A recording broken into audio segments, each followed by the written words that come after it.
All righty, come on in, friends. We have a live look at the roads tonight across central Indiana following the first snow of the season. And what an improvement. A much better scene than what we saw this morning during sunrise as many of us were heading into work today. And our teams here on the news team were very busy reporting on crash after crash during the morning rush. Absolutely. And the cold weather expected overnight could cause some more problems tomorrow morning, which is why we have live team coverage for you tonight.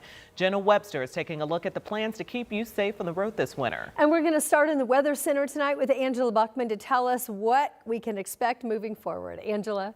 Anne-Marie and Felicia, what we can expect is a very cold night and some additional flurries and snow showers. What you see on radar diving to the south and east, nothing very heavy, but flurries and a few bursts of snow shower activity in between Kokomo and Marion right now, headed through Hamilton County. This will impact Noblesville, Carmel, Westfield, and Fishers, and eventually head toward Madison County, toward Pendleton and Anderson. Yes, still a few snow showers out there late this afternoon and early this evening. We're forecasting lows in the 20s. Main roads just fine. They're dry.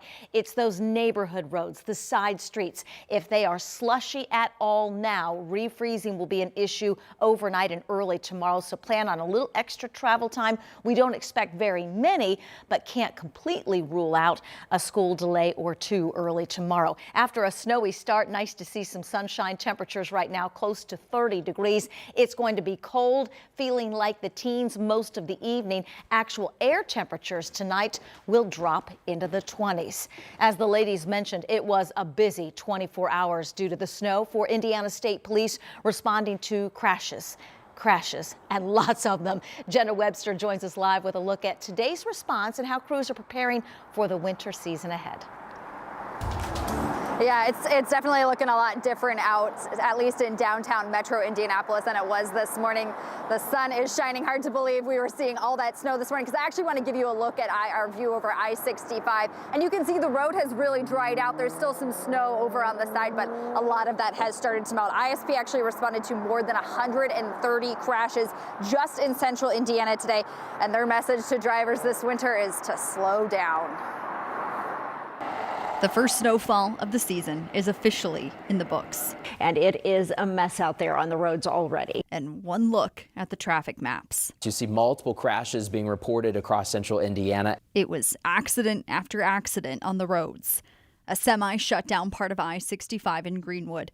Crashes on I-70 and I-465 slowed down traffic. The Johnson County Sheriff's Office posting at one point it was absolutely inundated with slide-offs and crashes. Indiana State Police says it responded to 134 crashes in central Indiana alone. 18 of those had injuries. But this happens every year. This really should not be too much of a surprise to anybody. Indiana State Police Captain Ron Galaviz says they'll be busy through the overnight, maybe until the temperatures rise again. Your sole focus should be on what's happening in front of you. But despite all the crashes, NDOT says it was prepared for the snow with crews out monitoring and treating roads. We eventually got into what we call a partial call out, which means we don't have every single person that is a plow driver for us out there, but we do have a decent amount responding. As of Monday afternoon, 20 plow trucks were out just in Indianapolis. NDOT says this winter season, 300 drivers are working here in the East Central District. If you're out driving for 20, 30 minutes and you don't see a yellow truck, that doesn't mean they're not there. That just means they're somewhere else on that 2 to 3 hour route. This winter will also be the first for Indy's new snow removal ordinance. It will prioritize plowing streets near schools and township buildings at 2 inches of snow and residential streets at 4 inches. 1.8 inches reported Monday by Indy's National Weather Service isn't enough for city plows, but it was certainly enough for a messy morning on the roads.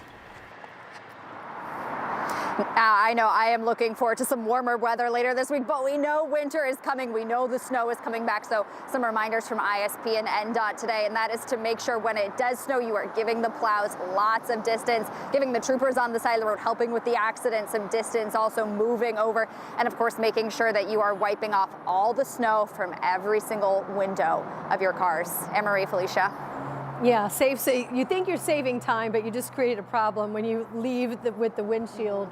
It's only got like one little hole for you to see. Yeah, it's not safe and against the law. Jenna, thank you so much. All right, well, because of the weather, we want to let you know that the city of Indianapolis is making some changes and canceling the Veterans Day Parade for tomorrow due to the cold weather that's in the forecast. But not everything is canceled. The Veterans Day ceremony will now take place inside the Indiana War Memorial Auditorium. Yeah, so this is moving inside. Shortridge High School is still going to be performing.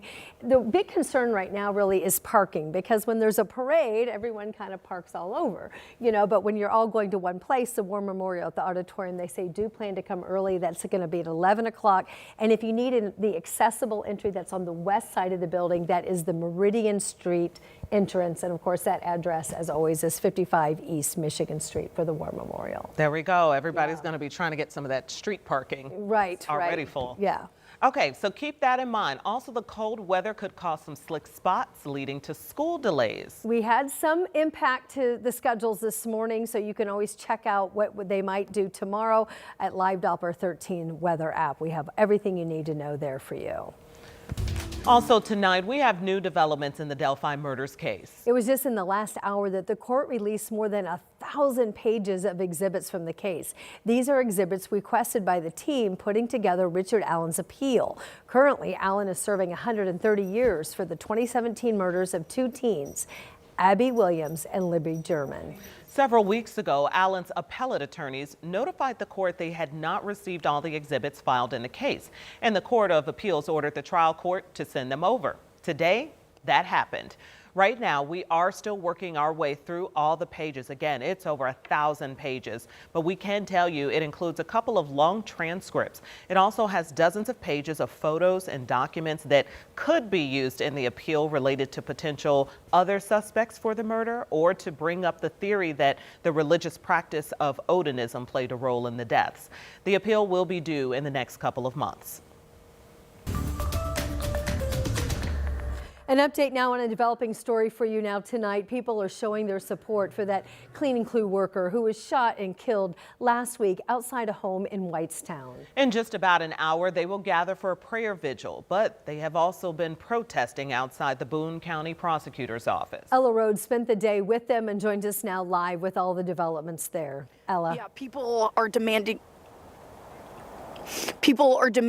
justice for Maria Florinda Rios Perez. They say they want to see charges filed against the person who shot and killed her last week. People gathered here early this morning at 9:30 and again this afternoon on the steps of the Boone County Prosecutor's Office, chanting their plea for justice. Now, despite this morning's winter weather, family, friends, and strangers showed their support for Perez.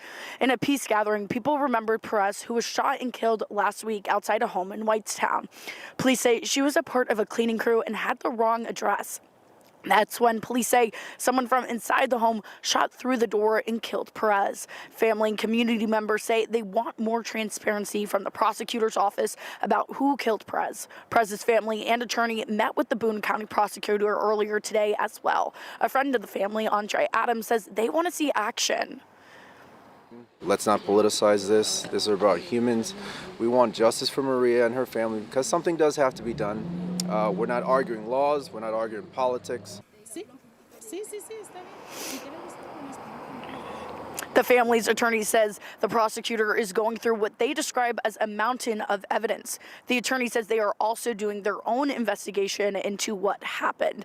Now, they say that they expect the prosecutor to give an update on Perez's case sometime at the end of this week or early into next week. And ahead at 6, the community plans to gather here again at the Boone County Prosecutor's Office for a candlelight vigil for Perez. Live in Lebanon, Ella Rhodes, 13 News. Thank you, Ella. Other news now, it is tomorrow that partial SNAP benefits will go out to some Hoosiers. Governor Braun made the announcement just about 3 hours ago on this Monday, saying the benefits will start processing today. So make sure you check your EBT card tomorrow if you're expecting to receive those benefits. And keep in mind, if you don't get them, you will once full funding is restored.